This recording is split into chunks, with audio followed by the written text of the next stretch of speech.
O que explica esta solidez do Bolsonaro, que resiste a tudo que de negativo é jogado contra a candidatura dele? Ele tem um núcleo bastante duro de eleitores, né, que independente do que aconteça, está com ele de qualquer forma, né?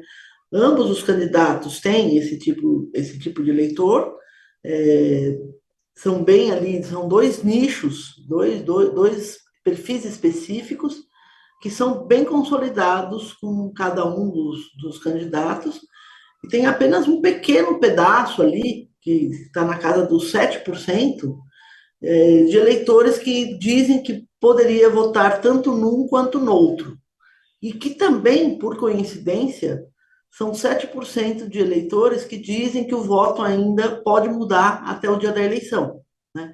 Então, numa disputa tão polarizada, esses 7% podem fazer a diferença, né? Então, Agora, ainda desafios para os dois candidatos é quem consegue captar a maior parte, pelo menos, desses 7%, e que ainda dizem que podem mudar a sua decisão de voto até o dia da eleição.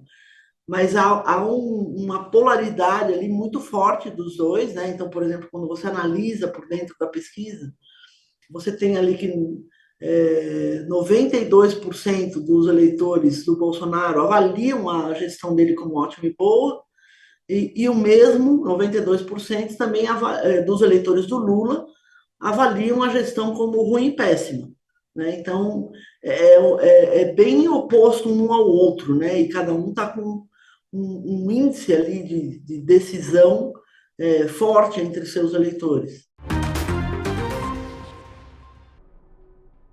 O ministro Alexandre de Moraes, presidente do Tribunal Superior Eleitoral, deu um prazo de 24 horas para a campanha de Bolsonaro prove o que está falando.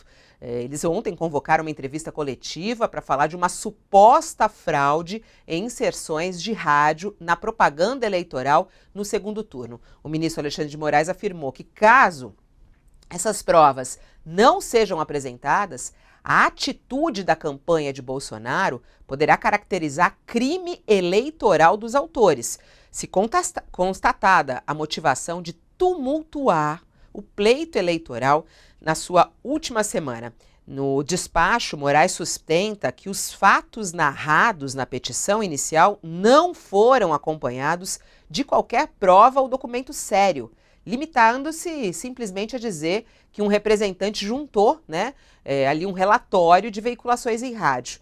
Vamos ouvir o que disse o ministro das Comunicações, Fábio Faria, ontem, ao dizer que a campanha de Bolsonaro teria tido 154 mil inserções de propaganda eleitoral a menos nas rádios que o candidato do PT.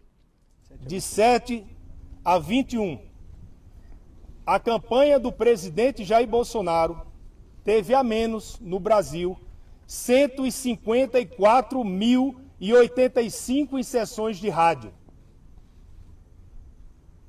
Como é que nós, que preservamos o direito de igualdade, a democracia, que cada lado possa mostrar o que está fazendo, a gente possa lidar com o fato de termos 154 mil inserções de rádio a menos? Isso é uma grave violação do sistema eleitoral. Olha, o que eles fizeram juridicamente se chama denúncia vazia, uma acusação sem lastro. Denúncia vazia é o nome técnico.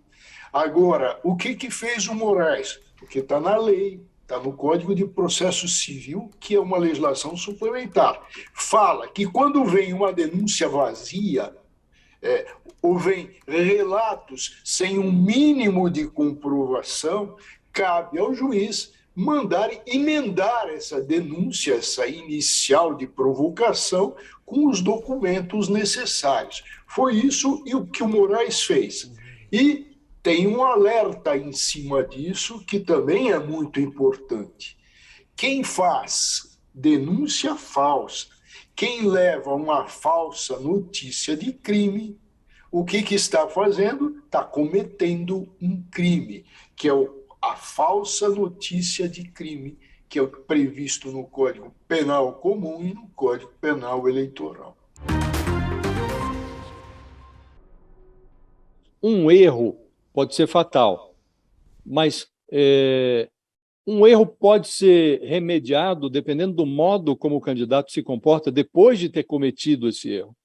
Com um enorme atraso, o Lula enxergou o seu grande equívoco há 6 dias da votação final. Depois de uma semana que todas as pesquisas apontaram uma redução da sua vantagem sobre o Bolsonaro, o Lula reuniu aí os representantes dessa frente ampla que se formou ao redor da sua candidatura para prometer que, se eleito, fará não um governo do PT, mas uma gestão além do seu partido. O compromisso do Lula soou num ato suprapartidário, como a gente viu aí as cenas, foi realizado em São Paulo, foi um evento em favor da candidatura do Lula, sim, mas, sobretudo, contra o Bolsonaro. O Tuca, que é o Teatro da PUC, foi lotado ali por líderes políticos, ex-ministros, economistas, intelectuais, empresários, e tinha gente de várias tendências, né? Gente como o ex-ministro Henrique Meirelles, o economista Pércio Arida, que ajudou a fazer o Plano Real, a ex-candidata, a Simone Tebet, que agora está apoiando o Lula, a deputada eleita agora, Marina Silva, que tinha uma rixa com o Lula antiga, e do lado de fora havia uma multidão que ouviu lá de fora, tinha um telão expondo esse ato, ouviu o Lula dizer que não será um governo do PT, mas um governo do povo brasileiro. Promessa não é, evidentemente, garantia de execução. Se for boa, a promessa é só um bom começo. Agora, na política, o momento mais comovente das biografias é o encontro do político com o seu erro. No caso do Lula, foi muito lenta a aproximação com o erro. O Lula estava movido por uma fé que lembra muito a origem cristã ou socialista dos seus devotos, né? São 2 credos, cristão ou socialista, que excluem o ingrediente da dúvida. E o Lula tratou essa corrida presidencial de 2022 como um projeto pessoal de ressurreição. Com as sentenças criminais anuladas pelo Supremo, o Lula passou a percorrer o país como um salvador da democracia, concedendo aos democratas o privilégio de acompanhá-lo com as suas preces. A votação depositada aos pés do Lula deu a ele aí mais de 6 milhões de votos de vantagem sobre o Bolsonaro, mas não foi suficiente para que a divindade petista fechasse no primeiro turno a disputa contra a ameaça autocrática personificada no Bolsonaro. Então, quando o Lula desce do andor, ele parece ter compreendido, Fabiola, que quem comete um erro e não corrige a tempo, comete outro erro. Qual